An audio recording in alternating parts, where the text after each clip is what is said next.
মেসেঞ্জারের খুবই গুরুত্বপূর্ণ একটি সেটিংস। ফার্স্ট অফ অল মেসেঞ্জারটি আপনাদের ফোন থেকে ওপেন করে নিবেন। দেন এখানে নিচে আপনারা যে মেনু অপশন দেখতে পাবেন এখানে টাচ করবেন। দেন এখান থেকে উপরে এখানে যে সেটিংস অপশনটা আছে সেটিংস এ আপনারা প্রবেশ করে নিবেন। স্ক্রল করে একটু নিচে চলে আসবেন। তারপরে এরকম একটি সেটিংস দেখতে পারবেন। আপনারা এখানে টাচ করে দিবেন। এখানে টাচ করার পর আপনারা যে এখানে দেখেন কালার ফিল্টার এখানে টাচ করবেন। এখানে টাচ করার পরে দেখেন আমাদের যে এখানে যে অ্যাক্টিভ আইকনটা কিন্তু গ্রিন হয়ে রয়েছে। তো আমরা যদি এখান থেকে এটা সিলেক্ট করি ব্লু অ্যান্ড ইয়েলো, এটা সিলেক্ট করলে কি হবে? এখান থেকে এই দেখেন ব্লু অ্যান্ড ইয়েলো সিলেক্ট করে দিলাম, এটা কিন্তু ইয়েলো হয়ে গেল। তারপরে এখানে নিচে যেটা আছে রেড অ্যান্ড অরেঞ্জ এটা সিলেক্ট করে দিলাম, এখান থেকে কিন্তু এটা গ্রিন কালার হয়ে গেল।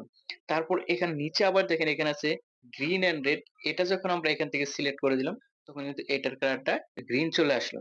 তো এরকমভাবে যদি আপনারা এখান থেকে যেকোনো একটি কালার আপনাদের পছন্দ অনুযায়ী সিলেক্ট করে রাখবেন, তাহলে আপনাদের যে অ্যাক্টিভ স্ট্যাটাস বারটা আছে, এই অ্যাক্টিভটা আপনার অন্য কেউ যখন দেখবে তখন দেখবে এরকম আনকমন একটি কালার। এটা দেখে কিন্তু সকলেই অবাক হয়ে যাবে এই কাজটি আপনি কিভাবে করলেন। তো ভিডিওটি এ পর্যন্তই। ভালো লেগে থাকলে অবশ্যই লাইক, কমেন্ট করে ফলো দিয়ে পাশে থাকবেন। ধন্যবাদ।